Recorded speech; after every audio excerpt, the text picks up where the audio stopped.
In April 2019, on a seemingly ordinary day in Chicago, Marlin Ochoa Lopez, a 19-year-old pregnant woman, eagerly awaited the birth of her baby. 9 months pregnant and full of maternal anticipation, Marlin connected with a woman on a Facebook group for mothers, drawn by an offer that seemed too kind to refuse. The woman, a stranger from the internet, had offered Marlin free baby clothes and a stroller, an act of generosity that resonated with Marlin's current needs. The arrangement led Marlin to schedule a meeting to pick up the items. With hopes high and her family unaware of the risks, she left her home that day, stepping into a situation fraught with unknown danger. As the hours ticked by, Marlin did not return and her phone went silent. Her family's worry escalated with each unreturned call, each passing moment leading to an increasingly dire situation. Unknown to them at the time, this meeting was not just a simple exchange of goods, but the beginning of a heartbreaking mystery.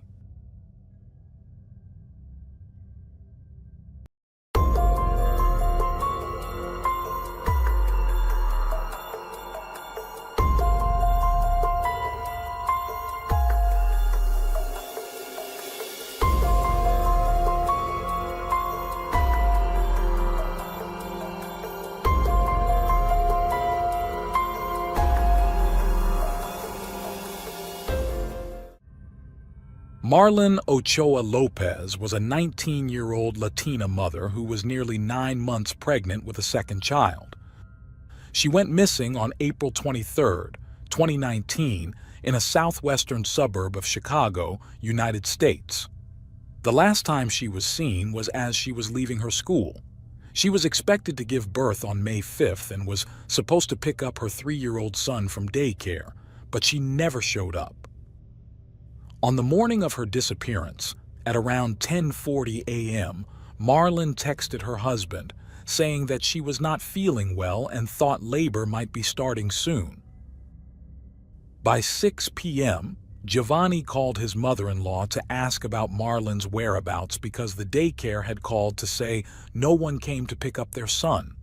The family initially thought that Marlin might have gone into labor, so her mother and stepfather began calling various hospitals and even visited some in hopes of finding her, but they were unsuccessful. Her mother and husband tried to reach her multiple times through text, but she did not respond. That night, her family went to a Chicago police station to report her missing. The officers there told them they had to wait 24 hours before filing a missing persons report. The next day, on April 24th, they returned to file the report. No immediate alert was issued. They were told that only the husband could file the report. Giovanni subsequently filed the report, but the police did not publicize it until 2 days later. On April 25th, the family received news that a patient with Marlin's name had been admitted for a cesarean section at a hospital. However, upon arriving, they were informed that it had been a mix-up with another patient's name.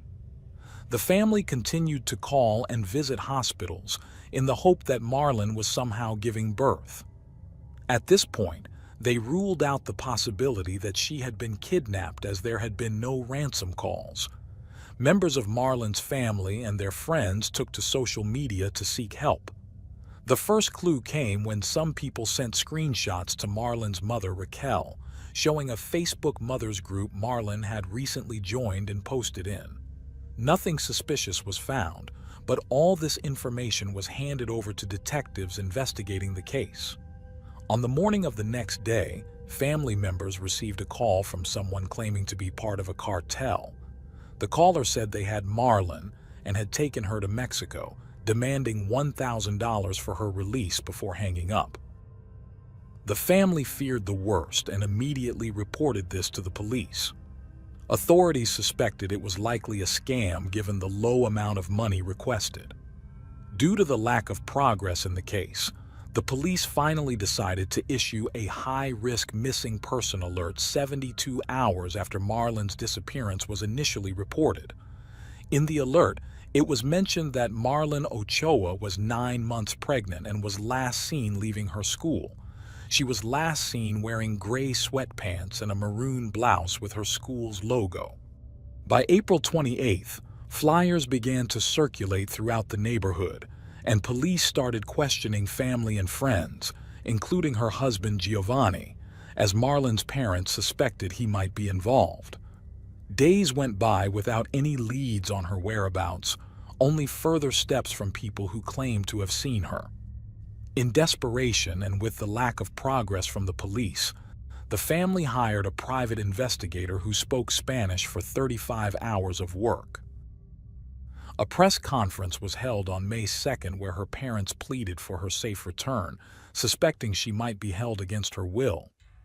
Julia, a former school social worker, mentioned during the conference that investigators should look into Marlin's Facebook group interactions, particularly with a person named Clarissa Figueroa.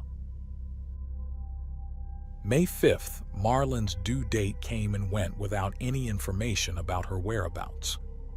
There were suspicions that someone was holding her captive until she gave birth. Hope remained that she would be found. 2 days later, the police began to scrutinize screenshots of Facebook conversations between Marlin and Clarissa Figueroa.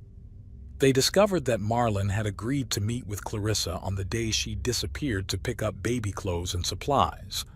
The police then traced this to an address in Chicago, Illinois. When detectives arrived at the location, they were met by Clarissa's daughter, Desiree, who told them that her mother was not home and had recently given birth. The detectives left, but on a nearby street, they found Marlin's Honda Civic parked half a block away from Clarissa's home. The family was notified of this discovery the next day. In another development, Marlin's mother received news that a newborn baby had been found in an alley in the northwest part of the city and was taken to a hospital. They immediately thought it could be Marlin's baby and hoped she was still alive. However, their hopes were short-lived when a detective called the next day to inform them that the baby found was not Marlin's, as the DNA did not match her husband's. Amid the false leads, a man claimed to have seen Marlin begging for money on a street in the center of Chicago. However, when they went there, they found no one, even after combing through the streets. While the family continued their search, Chicago police visited Clarissa Figueroa at the hospital where she claimed to have given birth. The hospital records did show a baby admitted that day, but the infant was in intensive care with no brain activity. Incredibly, the police did not investigate further and took Clarissa's word that she had given birth, even though she showed no physical signs of having recently delivered a baby. The hospital social worker also failed to question her further. By May 9th, a walk was organized to distribute flyers in the area where Marlin's car had been found. Meanwhile, the Illinois Department of Children and Family Services was alerted about suspicions surrounding Clarissa's newborn and took the baby into protective custody. That afternoon, Giovanni Lopez, Marlin's husband, underwent a DNA test to determine if he was the father. Saliva samples were taken from the infant, and hair samples were taken from Marlin's husband for comparison. Despite the lack of progress and communication from the police, an anonymous person contacted the family the next day. This person claimed to have seen Marlin enter Figueroa's home on the day she disappeared and provided the address. When the family relayed this to the police, they were told that without a court-approved warrant, they could not enter the property. On May 12th, further clues emerged in the form of screenshots from a GoFundMe page, apparently set up by the Figueroas to raise money for the newborn, who was on life support. However, due to many previous false leads, the family did not initially pay much attention to this. What they did not know was that they would soon find the answers they had been desperately seeking. It was then that they received the DNA test results, which confirmed that the baby's father was Giovanni Lopez.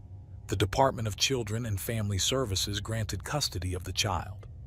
While they were relieved to know this, the question remained, where was Marlin? They would find out on May 14, 2019, after providing all the clues to the police and learning that the DNA indeed matched. They obtained a search warrant to enter the Figueroa family's home. Upon arrival, they found Clarissa Figueroa's boyfriend cleaning a carpet with bleach and a hose. He immediately dropped the hose and went inside when he saw the officers. They informed him they had a warrant to search the property in connection to Clarissa Figueroa's alleged involvement in Marlin Ochoa's case. He did not resist and let them in. Inside, they found Clarissa Figueroa and her daughter Desiree. The officers noticed some bloodstains and cleaning supplies, but initially, nothing seemed out of the ordinary. However, their attention was caught by a trash can in the corner of the backyard. Upon lifting the lid, they made a gruesome discovery: a woman's body with a cable around her neck and a cross-shaped wound on her abdomen, showing signs of having been pregnant. After the discovery, the family was informed that something terrible had been found and that they needed to be strong. The identity wasn't confirmed yet, so they couldn't say for sure it was Marlin. Initially, the family hoped she might be alive but in grave condition, as they were not informed about the state of the body. All 3 people inside the house were arrested as primary suspects. The body was taken to the county medical examiner's office, which after 15 hours confirmed that it was indeed Marlin Ochoa, and the cause of death was strangulation. Marlin's father expressed that they had come to this country to give their daughter a good life, and unfortunately, there are bad people everywhere. He also emphasized that Marlin had a bright future ahead and was continuing her education to provide a better life for her children.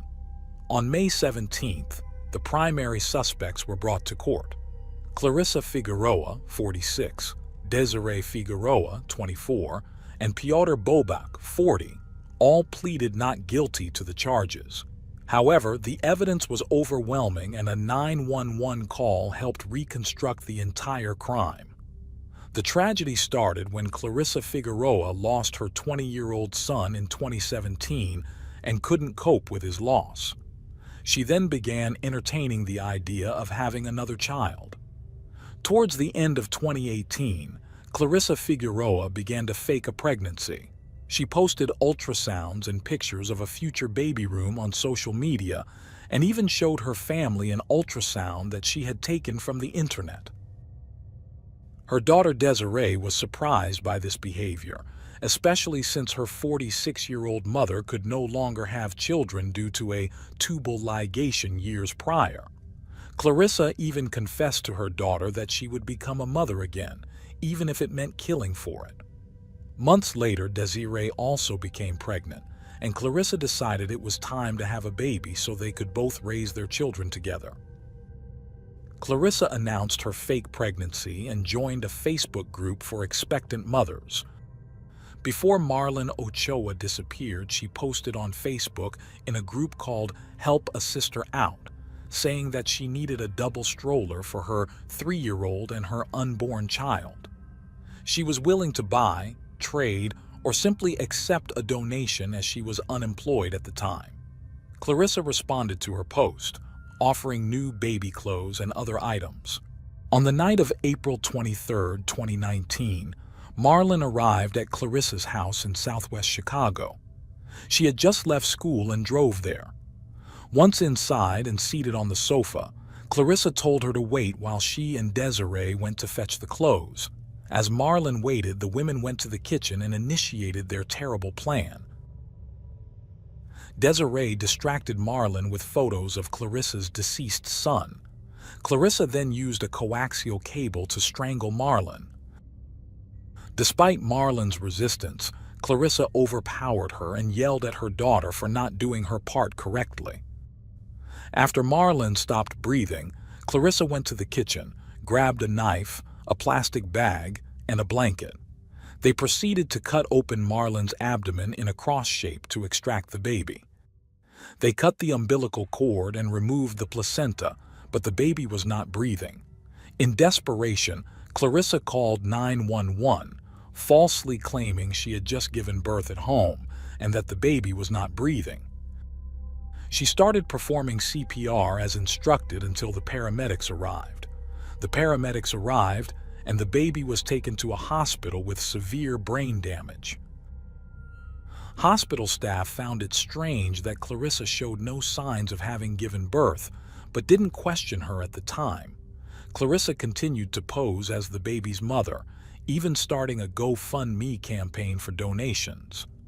They named the baby Sander, although his real name was Giovanni Hadiel Lopez.